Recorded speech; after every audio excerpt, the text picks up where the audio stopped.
Hey you guys, Jono and Holly here with Selling North Dallas. I think it's time for another market update. It is every week. Every week we're going to bring you a market update and we pinky promise it's going to be amazing. Isn't it going to be amazing? Obviously. Obviously. Hold on to your hats because you might be a little surprised with what we have to share with you this week. Yeah. Hey you guys, Jono and Holly with Selling North Dallas.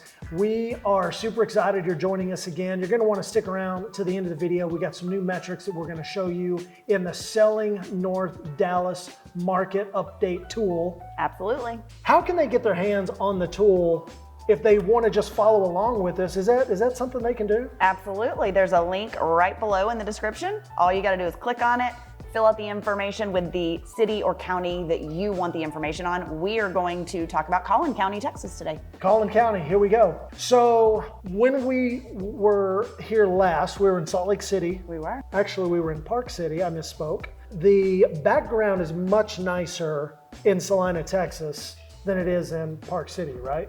Well, it's bearable because we're indoors right now. Indoors. The outside, it's hotter than the surface of the sun. That's actually documented. But enough about the weather. What's going on with real estate? All right. So every day I have buyers saying, oh, we're going to wait a little longer. We're going to wait till these prices really drop. We're going to wait till things crash, right? That's the time to buy. And unfortunately, we get that in our heads a lot of time as a buyer. We want that best possible price, which I can appreciate. But we're in North Texas where our prices traditionally increase year over year. We are on average anywhere from 5 to 6% year over year with home price increases. So we took a big jump in the last 2 years. And that was really the biggest thing that we're feeling in that buyer and seller market is the big jump. Everybody's feeling like, well, we're way over market. It has to crash. We don't have to crash. We were really undervalued for so many years in North Texas, but we have had mass migration from people from other states, whether it's companies moving in or people just making the move to North Texas, because it's absolutely the best place to live, in my opinion, unbiased opinion. Of course. Yeah. Well, you benefit when people move here, or do we? Do we benefit? Well, depends on who moves here. That's right. If you're cool, come on now. We're taking applications. Yeah, if you're an we're all for. Okay, so one of the things that we're noticing is the metric of median list price. Yeah, so median list price, average list price, average days on market, all of those things kind of tell us the bigger picture, and they tell us in little micro units, right? Because we are not crashing, we are softening, we are settling, and part of that is that we are no longer getting those multiple offers cash over value, right? So for 2 years, we were having these really fast-paced price increases. We had a lot of competition in the market, and we had a lot of people that were flush with cash and cash that they could pull from things like the stock market. Many of you are probably not pulling cash out of the stock market right now. So it changes the housing market, or it changed our housing market in North Texas. So what we are feeling is what we would call a softening. A crash is if you bought your house for $600,000 2 months ago, and today it's worth $300,000, right? This is not a bubble. Have you seen that yet? No, definitely not. So Okay. no sky is falling, no major fear in the North Texas market, but we are realistic and we do look at data and we do see the softening. We see the price point starting to come down. And the biggest reason for that is because we had so much competition for so long that buyers were forcing the price points up. They were forcing up those appraisal values. So now that we've removed a lot of that competition and people are really back to saying, hey, we want to pay value. We don't want to pay $50,000 over value. Yeah. So it's softening all of that data, which means without the mass competition, we're not going under contract in 24 hours in most cases. We are seeing longer days on market. So that average days on market is one of the things we talk about every week. 2 weeks ago, we did this report and we were at 26 average days on market. Still really, really healthy. Still very much considered a seller's market. Last Friday, when we were in Utah, we said it had gone up one whole day, 27 days on the market.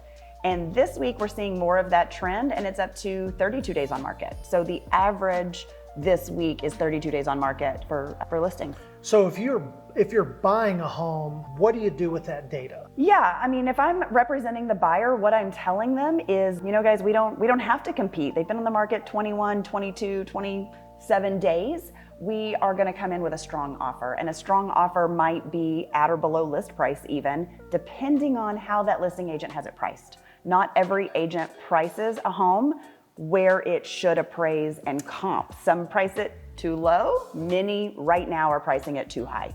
Holly, can you think of any examples right now where obviously all real estate agents aren't created equal? God loves all his children, but the degree of skill varies from agent to agent. Absolutely. And just because you have a real estate license doesn't mean you're gifted in the art of selling, that is listing houses. Exactly. So we had a scenario come up this week. Yeah, Tell us about that one. Had a little listing phone call from someone local in Salina, which is Collin County. So they called, we chatted about their property and what it might list for. I gave them a value somewhere between $550 and $565, and this was just based on some general data, right? I walk into a house, I might tell you a different story, but for the most part, general data, we know what we're looking at inside a neighborhood. And the owner proceeded to tell me she had interviewed another agent, and that other agent had told her that the property would list somewhere around $700,000. So 150,000 over where you put it. Yeah. So which one of us is correct? That's the question, and that was even the seller's question: is how do I know who's correct?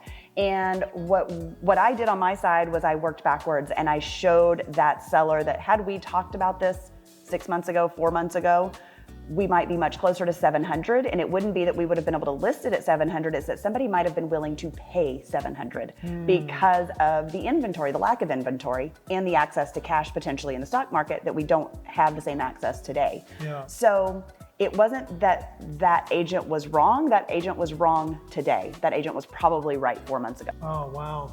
So had they sold it or listed the home 4 months ago, there's a possibility, I guess it's possible it could sell at 700, but what's the downside of listing too high? I mean, if it doesn't sell, can't you just do a price reduction?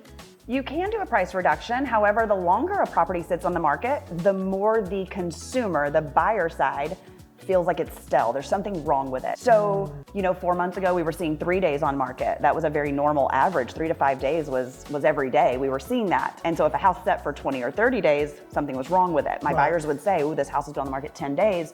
Why? What's wrong with it?" So we're seeing those number of days go up on average. So right now, if a buyer says, "Hey, this market's been on, this house has been on the market for 20 days, what's wrong with it?" I have to go, "Oh no, guys, that market has shifted. 20 days is now really normal. 25 to 30 days is going to be considered average right now." And what that means for the buyer and the seller is today's data is different than data 4 months ago. So if we are going to put it on the market, then we're going to start taking price reductions. Now we're in the market 30, 40, 60 days because we had to continue to drop the price. Now the consumer is actually seeing that there is something wrong. It was overpriced for the market. Yeah, oh, that's good. So who you hire matters, but also access to data is important. Access to data is very important. And I will say that all agents have some access to data. Not all agents know how to read the data. Yeah. Okay. Well, so what are we seeing right now? Are we still in a seller's market, or with things cooling as they have? Obviously, we're in a buyer's market now. The benefit is to the buyers, right? Absolutely not. We are still very much in a seller's market. It's going to take us a long way to get there, and it's going to take several data metrics, right? We don't say, "Oh, the prices have dropped a little bit," or "the days on market have gone up." That doesn't automatically put us in a buyer's market. It starts to soften us, and we can see from the little gas gauge here, right? We talk about this every week. We're still obviously a little softer than we were last month, but we are still very strong into the seller market side of the gauge. So when we really start seeing, it's what we call 5 to 6 months of inventory, which is every area, every location, every city is gonna be a little bit different depending on the number of homes that means for them. But we talk about 5 and 6 months worth of inventory. Once we have that much inventory on the market, we start pushing ourselves into the buyer's market. And all of these different metrics will really start to tell us when that's happening. We can see that we're pushing that direction, but we still have a long way to go. So what would you say to the buyers out there that are anxious about buying because they're afraid that the media is right? What if Jono and Holly are wrong and the media is right and the market is either crashing or it's about to crash? What do you say to those folks? So I think some of that is an investment conversation. If you're looking to buy a home and flip it in 2 years, you might want to hold off. This might not be the market to do that. You just want to gain equity in the next, 6 months or a year or 2 years.